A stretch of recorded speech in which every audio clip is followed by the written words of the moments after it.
La description des ablutions. Une prière n'est pas acceptée sans purification. Bismillah.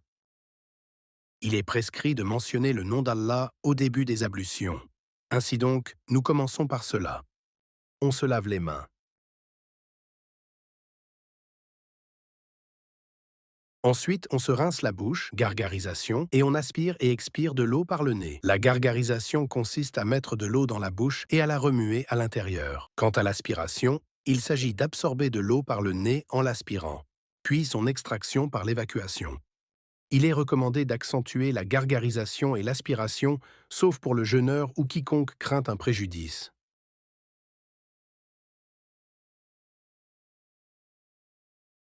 Le lavage du visage avec l'eau. La délimitation du visage.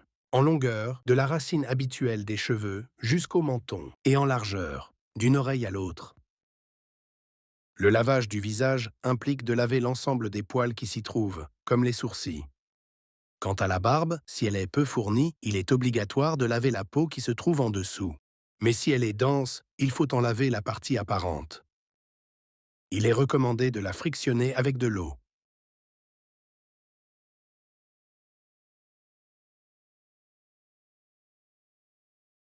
Ensuite, après le lavage du visage, vient le lavage des bras, en commençant par le bras droit.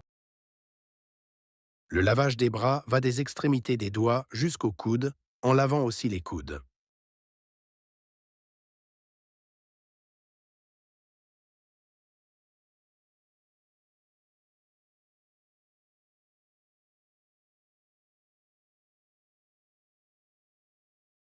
Puis, l'essuyage de la tête, on mouille les deux mains avec de l'eau nouvelle.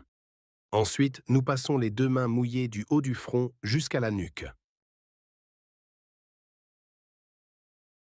Puis, nous les ramenons au début, là où nous avons commencé.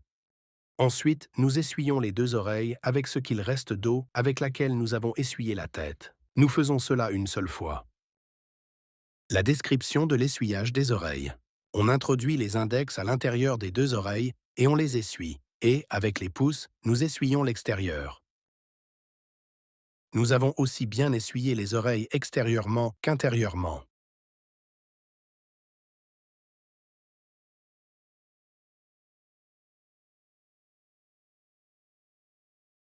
Puis, nous passons au lavage des deux pieds. La limite obligatoire concernant le lavage des pieds est des extrémités des orteils jusqu'aux chevilles. Nous commençons par le pied droit en passant nos doigts entre les orteils. Nous accordons une attention particulière au lavage des talons. Ensuite, nous lavons le pied gauche comme nous avons lavé le pied droit. Le respect de l'ordre du lavage des membres au cours de l'ablution est une obligation, de sorte que nous ne devançons pas un membre à la place d'un autre.